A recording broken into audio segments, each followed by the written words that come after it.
Sarah, so a couple things I wanted to just jump off and talk and start the conversation about. And first is in April, and we're recording this the last day in April, but in April, a couple things that have happened, and there's been a lot of conversation about it, but I haven't heard your take on it. One is the notice of proposed rulemaking about the AML program rule. So I want to get your take on some of the things there. Couple of other reports have come out. Obviously, IRS continues to provide really good stats on things that they're doing. And then FinCEN issued their annual report, and there were some items in there. And also, we talked about this right before we started to record. One of the subcommittees, the House Financial Services Committee, is going to have a hearing on May the 19th on BSA reform. So don't know the witness list yet. The scope is seemingly that broad, so it's all about how do you modernize BSA, which you've all been talking about for quite a long period of time. So I'd just like to get your sort of your initial thoughts about some of the things that maybe we haven't talked about, either weren't in the program rule, haven't been part of any legislation. Obviously some of the stuff can be mollified by policy. Others would need regulation. Some would need guidance. But I'm obviously respect your thoughts on that. So we'll go with that. So let's start off with the program rule. It was posted, I believe, on April 6th. There's a 60-day comment period. As I mentioned to you before we recorded, I've sat down with Dan Stefano from Davis Polk, got his take. Then he and I and Rick Small had a conversation earlier this week that we'll be posting. And so sort of, I won't say got mixed messages from both of them, but on the one hand, Dan was still questioning whether or not how transformative this is going to be. And Rick was saying he's sort of on the fence about that. He saw some things that he thought were valuable, but he also saw some things that seemingly echoed the last program rule proposal. So we can start anywhere you'd like, but just in general, what was your first overall take? And then let's talk about some of the specifics. Again, the caveat is it's a rulemaking process, so some of these things could change based on the comments. Yeah, I mean, I think my first impression of it was, wow, that's a lot of words. And then I saw Laurel Loomis, who posted that, and she's like, my first blush on this was that could have been said with less words. And I thought that's exactly what went through my mind, was like, did we really need all these words? So I think that was the first one when I got through it, which it did take me a couple days to actually read the whole thing, 200 and some pages. But I think the thing that left me kind of like still unsure and wanting more is like they kind of use these three different words on repeat a lot without ever actually putting any meat to them. And that was risk-based, effectiveness, and reasonably designed. Those came up like over and over, multiple dozens and dozens of times. And so when because I like things that are defined. I know I talk a lot about like we need to define fintechs and all this kind of stuff. I like definitions. I feel like without definitions, you can read through that document and you still don't know what to do with it because nobody defined what does effectiveness look like for a board, for the AML officer, for an FIU, for a bank regulator. Effectiveness has to be defined. It has to be corralled and fleshed out. And I felt like they didn't do that. I think, a couple of their questions, they kind of ask people to comment on what, effectiveness would look like, which kind of took me back to, what was it, 6 years ago when they had the NPRM on effectiveness. Right.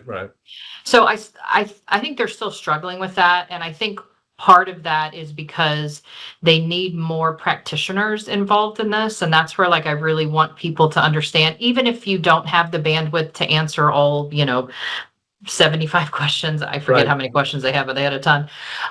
Pick one or two that would really move the ball down the field for you as a practitioner and answer that one. You don't have to answer all of them. You can pick and choose the questions that you want to actually contribute to. So, there were a couple things where I was like, all right, what does effectiveness mean? You got to corral this for me. And then, reasonably designed, I think is also left up to interpretation. Then, of course, the risk-based approach, which I know a lot of people use this and it bothers me. It's like their get out of jail free card and they throw it around. They say, oh, well, that's my risk-based approach. And nobody actually does any of the work behind the risk-based approach to defend what their risk-based approach actually looks like. They don't look at threats. They don't look at vulnerabilities. They just say, that's my risk-based approach. And that's where I felt like when I kept reading it and I kept seeing, oh, it has to be a risk-based approach to XYZ. Again, I'm like, define risk-based approach. Like, give me some things to do to develop a risk-based approach. It's not a result of the risk assessment process, which they also asked about. So, those kind of those are my first kind of things. I got to the end and I felt like I had gotten to the middle of a mystery and then they stopped writing the book. Right. So a couple of things I want to follow up on, though. One is now there'll be a mandated risk assessment, which if you were a bank and didn't do one in the past, that was more than problematic, obviously. So that's part of it. And what I think is the major change, at least for all of us that are practitioners, is that, my words, FinCEN will have at least a 30-day opportunity on an enforcement action or a major formal criticism by the federal banking agencies to weigh in. It didn't say a final approval, it said collaboration, but clearly that's going to extend the clock, if you will. And since you've obviously worked with banks that have had enforcement actions and others, besides having to address several agencies, the banking agency and FinCEN, from a practical and certainly you can mention anything you want to do about risk assessment. I don't want to forget that. But what does that do you think, to the infrastructure and the process going forward? Knowing also, again, not trying to prejudice your answer, that FinCEN doesn't have extensive resources. So that I think is going to be a challenge. But what do you take from that part of the rule? I see it as another bottleneck in a process that's already has so many bottlenecks to it. I mean, working with banks when they first get, their first sniff of like, hey, this is going to turn into something formal. You're going to have to, it may be an MRA, it may all be all the way to an order. That process takes a long time and banks are stuck like, okay, well, when can I start this process of fixing everything? And it can be 6, 12, 18 months because of all the other bottlenecks, depending on the level that it reaches. So now we're going to add another layer of approval potentially to this. And I don't know if it actually helps to reform it. I feel like I felt like what they were trying to get at was something that I've long lobbied for, which is like an OIG-esque is what I call it, like an OIG function that sits within FinCEN. Right. And monitors all of the federal banking agencies to make sure that they're all doing what they're supposed to be doing from what FinCEN requires of them.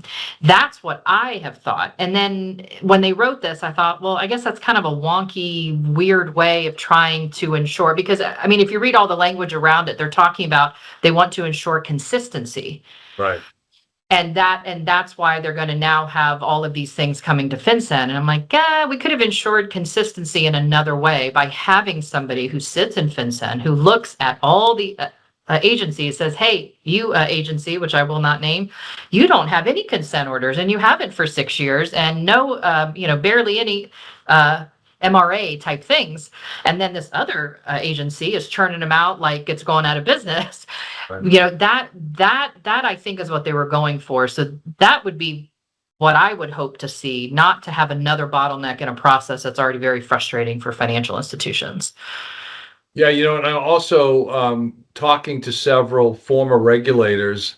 They have speculated that their former colleagues who are currently in role could find ways to still provide the formal criticisms, but do it sort of outside of the BSA process to circumvent, my words, not theirs, but to, basically avoid the bottleneck. So that's going to be interesting to watch. I mean, I think it's designed, in my view, part of it's political, right? I think it's designed to lessen the amount of enforcement actions without really addressing whether or not things are consistent or subjective. Or, I mean, all those things are issues, and we've debated them for years. but I fear that this is simply designed as a way to either slow walk or eliminate enforcement actions. And let's face it, no one wants our industry to get enforcement actions, but when they are earned because of the failures, that needs to happen so that the rest of us can learn from those things. So that's going to be interesting to do. Now, we also, when I talked to Dan and Rick and others, this process is going to take a while. 60-day comment period. Will the reg even be out by the end of 26? Will it be effective in 27, 20? So this may be a couple of years until it actually occurs. And then, also the training part of it for the federal banking agencies. How is that? Do you redo the manual, the FFIC, like all those sort of things? I don't think have been. I Yeah. doubt they've been thought through very carefully because it's going to take a while, right? Oh, yeah. I mean, that manual has grown since Right. 2005, and it hasn't really gotten any more clear or any more operational in nature. It's just become more wordy. So I'm hoping that this takes a long time, to be honest with you. Yeah. Should we have some more debate? Now, the Yeah. reason I am paying attention to everything, but I was looking to see if I could pull up the annual report that I wanted to get your take on. It's not that simple to find it on the. I mean, I saw it already and It's read not. it on the Yeah. FinCEN website, so that was a little strange. But so we don't have to Yeah. go through it in Yeah. specifics. But was there anything in the annual report that you want to flag or highlight? Yeah, I mean, I think, going through there, I'm certainly a supporter of what FinCEN does, right? And I've said this before with you that like Yeah. they are severely understaffed, and so I Right. think they do a great job with the resources that they have. Do we all want different things from our FIU? Of course, but I think overall, they're trying to do the best that they can with what they have. Right. And I feel like these reports are good, but it's also a reminder of some of the issues that still plague us and some of the issues that they're trying to address in the reform. Like when they go through and they give us the SAR stats, like our SAR form is not aligned with our national priorities, not even close. They have suspicious activity types that are like intermingled with the way in which somebody carries out a suspicious activity, which makes the use of those SARs on the agent's side a lot harder. Right. They have, this other suspicious activity box or this section that like was the number one. I think it was like 3.2 or 3.1 million SARs that had other suspicious activity. And then within that is like human trafficking, human smuggling, multiple people. I'm like, multiple people is not like, that's a contextual piece of data Right. to the suspicious activity, but that's not necessarily the suspicious activity. So, so there's just ways in which I feel like that information that they put out is good, and it's a good reminder, and it's good for the producers of SARs and CTRs to know IRS CI and the bureau that they're using it. But at the end of the day, I'm left like, we need to fix our SAR forms, and we need to make our CTR process better and more efficient. And that is not the same thing as raising the thresholds, which we've talked about before. So so I just kind of got to the end of that, and I was like, well, that's good. I'm glad that they have this information, and I know they tried to make the best sense out of it. But like looking at somebody who looking at that data when FinCEN does their SAR numbers, and I go and I get all the data and I try to work with it, and I'm like, oh my goodness, this is insane. And it doesn't have to be like that. No, like no other FIU has these problems when it comes to their SARs and STR forms. So I feel like we need to start there.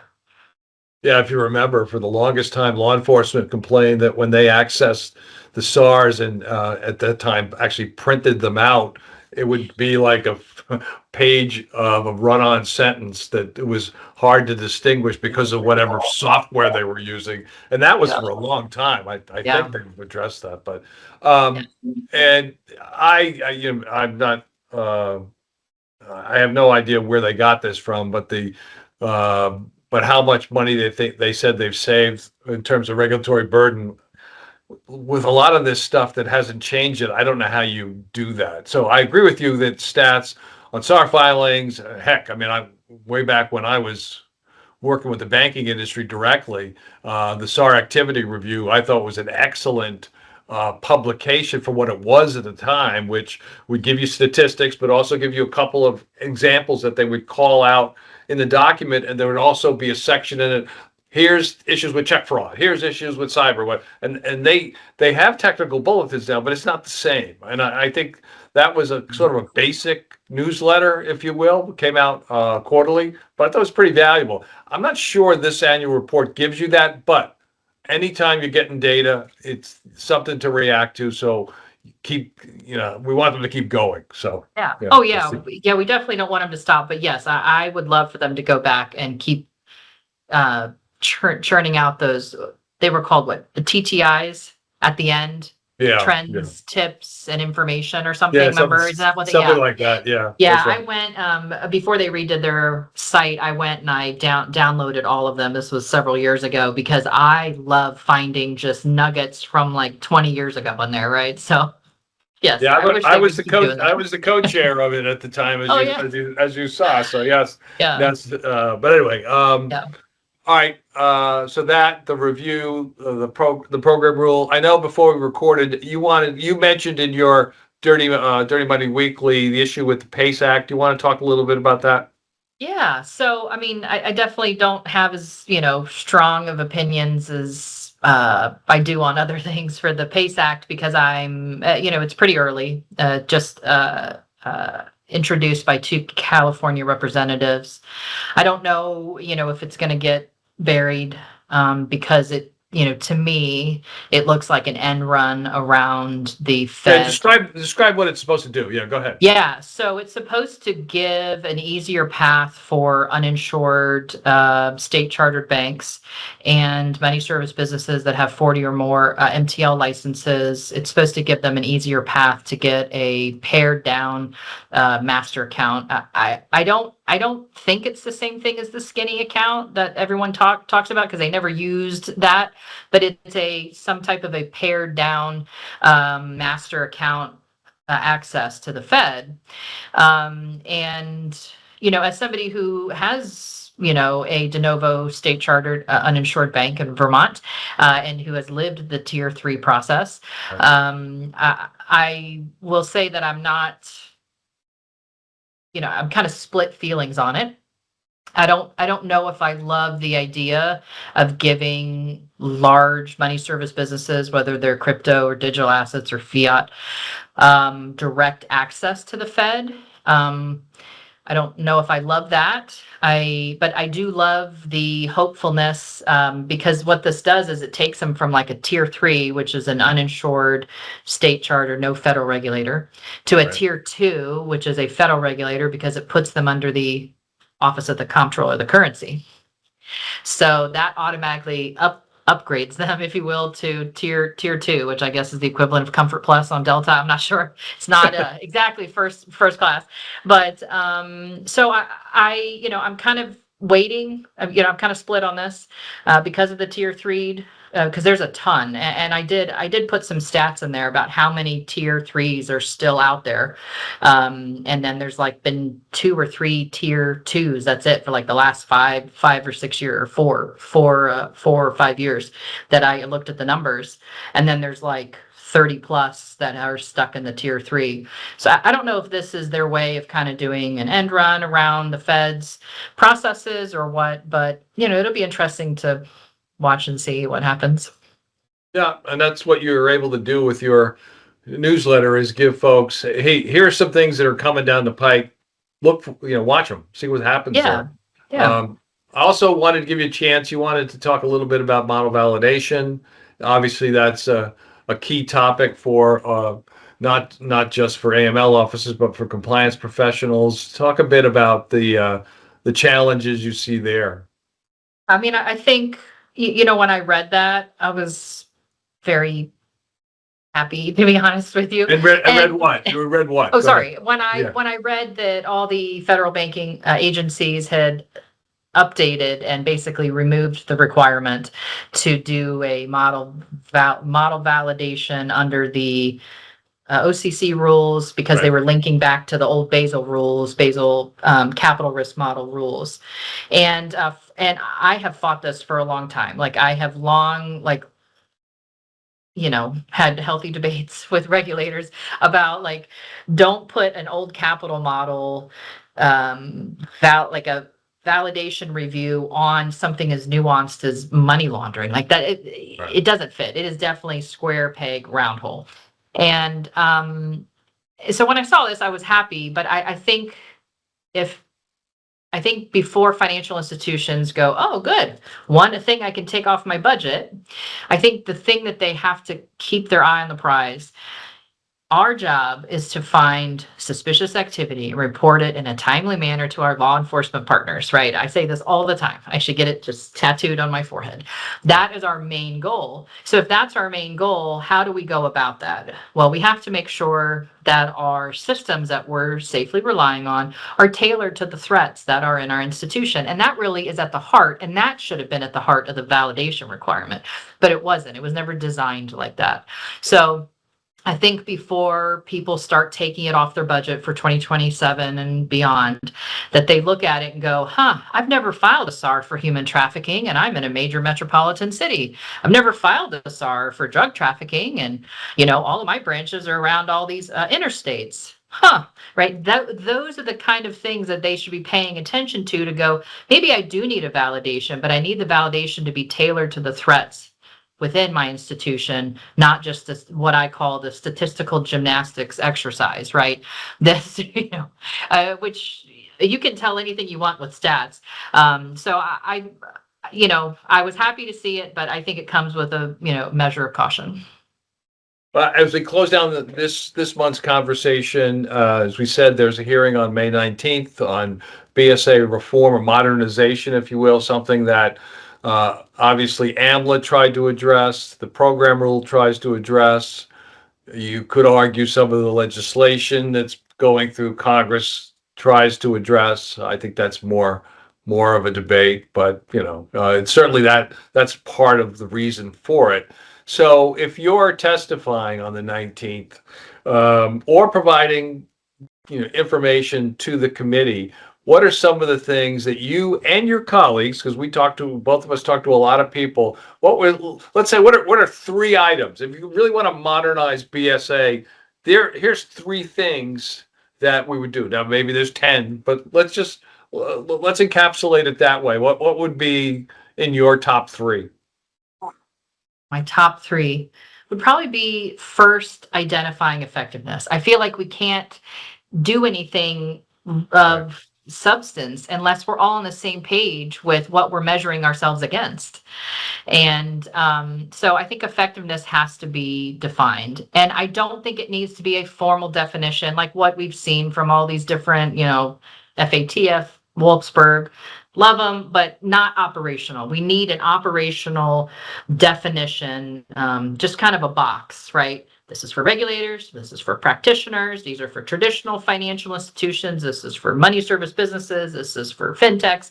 I think we all need different types of effectiveness indicators. That's what I call them.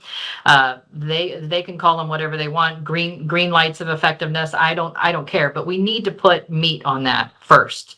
And I think once we go through that exercise, what comes out of that are a lot of other things that are tied to all of the other things they talk about, but they don't actually define what effectiveness looks like. So I think that would be the first one. I think the second one would be, they had a question in there about risk assessment processes versus risk assessment process. And I think they were pointing to like the risk-based approach. So I think defining, like, if they're going to make a requirement for a risk assessment process, or processes, I don't care if it's singular or plural, they should copy what Treasury does already, which is threats plus vulnerabilities equals risk. That's their own definition that they use in our national money laundering risk assessments. Right. Why are we not taking that? Because that's brilliant. And the exercise that forces financial institutions to go through is a game changer. And because you have to look under that rock, you cannot say, "Oh, I don't have risks of proliferation financing." No, you have to look under that rock. You have to make sure that you aren't banking a manufacturer that manufactures refrigerator coils and they're also sending it elsewhere, right? So I think that would probably be my second one. Like, let's have a real discussion about what a risk-based approach looks like, and let's stop using that term unless we actually define it. Yeah. Probably the third one would be the SAR form. I think once we get through those two things, we will have a beautiful product, but it's not going to help the agents if we aren't able to get it into a readable, digestible report for them. So those would be my three things. Those are great. I've often thought about creating something that we did after 9/11. We had the 9/11 Commission to actually have a BSA modernization commission with all the stakeholders. The BSA advisory group, that's not going to cut it. Having been part of that, it's fine, but I don't think that's the vehicle. I think you need, and it's hard to do in these chaotic times to have anything bipartisan. I'm not even talking politically. I think you have to have MSBs and fintechs at the table, obviously.